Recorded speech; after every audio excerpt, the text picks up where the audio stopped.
Item ಯಾವುದೇ ಇರಲಿ try ಮಾಡಿ ಆಚಿ ಚಿಕನ್ ಮಸಾಲಾ. ಆಚಿ ಚಿಕನ್ ಮಸಾಲಾ. ಇನ್ನು ಅಧಿಕಾರ ಹಂಚಿಕೆಯ ಗೊಂದಲ, ಈ ಪಟ್ಟದ ಪಗಡಿಯಾಟ ಎಲ್ಲಿಗೆ ಬಂತು ಅಂತ ನೋಡ್ತಾ ಹೋದ್ರೆ ಡಿಸಿಎಂ ದೆಹಲಿಗೆ ದೌಡಾಯಿಸ್ತಾ ಇರೋದು. ಸಿಎಂ ಬಜೆಟ್ ಮಂಡನೆಯ ಬೆನ್ನಲ್ಲೇ ಡಿಕೆ ದೆಹಲಿ ಯಾತ್ರೆ. ಇವತ್ತು ದೆಹಲಿಗೆ ತೆರಳುತ್ತಾ ಇರೋದು ಉಪಮುಖ್ಯಮಂತ್ರಿ ಡಿಕೆ ಶಿವಕುಮಾರ್. ಕಲಬುರಗಿಯಿಂದ ದೆಹಲಿಗೆ ತೆರಳಿದ್ದಾರೆ ಡಿಸಿಎಂ ಡಿಕೆ ಶಿವಕುಮಾರ್. ಚಿತ್ತಾಪುರದಲ್ಲಿ ಅಭಿವೃದ್ಧಿ ಕಾಮಗಾರಿಗಳಿಗೆ ಶಂಕುಸ್ಥಾಪನೆ ಇದೆ. ಆ ಕಾರ್ಯಕ್ರಮದ ಬಳಿಕ ಡಿಕೆಶಿ ದೆಹಲಿ ಪ್ರಯಾಣ. ಎಐಸಿಸಿ ಅಧ್ಯಕ್ಷ ಮಲ್ಲಿಕಾರ್ಜುನ್ ಖರ್ಗೆ ಅವರ ಜೊತೆ ದೆಹಲಿಗೆ ತೆರಳಿದ್ದಾರೆ ಡಿಕೆ.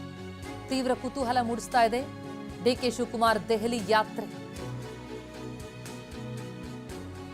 ನಾಯಕತ್ವ ಬದಲಾವಣೆ ವಿಚಾರಕ್ಕೆ ಸಂಬಂಧಪಟ್ಟಂತೆ ಸಿಎಂ ಹೇಳಿಕೆಯ ಬೆನ್ನಲ್ಲೇ ಹೈಕಮಾಂಡ್ ಮುಂದುವರಿದೆ ಅಂದ್ರೆ ಮುಂದುವರಿತೀನಿ, ಇನ್ನೆರಡು ಬಜೆಟ್ಗಳನ್ನು ಮಂಡಿಸ್ತೀನಿ ಎನ್ನುವಂತಹ ಸಿಎಂ ಹೇಳಿಕೆಯ ಬೆನ್ನಲ್ಲೇ ಡಿಕೆ ಶಿವಕುಮಾರ್ ದೆಹಲಿಯತ್ತ ಪ್ರಯಾಣ ಬೆಳೆಸೋದಕ್ಕೆ ಸಿದ್ಧ ಆಗಿರೋದು ಮತ್ತಷ್ಟು ಕುತೂಹಲ ಹೆಚ್ಚಿಸ್ತಾ ಇದೆ. ಮೈಸೂರಿನಲ್ಲಿ ಮುಖ್ಯಮಂತ್ರಿ ಮಾತನಾಡಿದ್ರು, ಅವಕಾಶ ಕೊಟ್ಟರೆ ಮತ್ತೆರಡು ಬಜೆಟ್ ಮಂಡಿಸ್ತೀನಿ ಎನ್ನುವಂತ ಹೇಳಿಕೆ ಇದೆ. ನನಗೆ ಹೈಕಮಾಂಡ್ ಮೇಲೆ ಸಂಪೂರ್ಣ ವಿಶ್ವಾಸ ಇದೆ. ಹೈಕಮಾಂಡ್ ಇರು ಅಂದ್ರೆ ಇರ್ತೀನಿ, ಬಿಡು ಅಂದ್ರೆ ಬಿಡ್ತೀನಿ. ಯಾರು ಏನ್ ಹೇಳ್ತಾರೆ ಅನ್ನೋದು ಮುಖ್ಯ ಅಲ್ಲ, ಹೈಕಮಾಂಡ್ ತೀರ್ಮಾನವಷ್ಟೇ ಮುಖ್ಯ ಅಂತ ಸಿಎಂ ಮಾತನಾಡಿದ್ದಾರೆ. ಹೈಕಮಾಂಡ್ ಅವರು ಅವಕಾಶ ಕೊಟ್ಟರೆ ಮಂಡಿಸ್ತೀನಿ. ಅಲ್ಲ, ನಿಮಗೆ ವಿಶ್ವಾಸ ಇದೆ? ನಿಮಗೆ ವಿಶ್ವಾಸ ಇದೆ? ನನಗೆ ವಿಶ್ವಾಸ ಇದೆ. ಹೈಕಮಾಂಡ್ ಅವರು ಅಂತಿಮವಾಗಿ ಹೈಕಮಾಂಡ್ ಏನು ತೀರ್ಮಾನ ಮಾಡ್ತಾರೆ ಅದಕ್ಕೆ ಬದ್ಧನಾಗಿದ್ದೀನಿ ಅಂತ. ಯಾಕಂದ್ರೆ ಮತ್ತೊಂದು ಶುರು ಮಾಡಿದ್ದಾರೆ ಸರ್, ಬಜೆಟ್ ಆದ್ಮೇಲೆ ಬಿಡ್ತಾರಂತೆ, ಯುಗಾದಿ ಆದ್ಮೇಲೆ ಬಿಡ್ತಾರಂತೆ.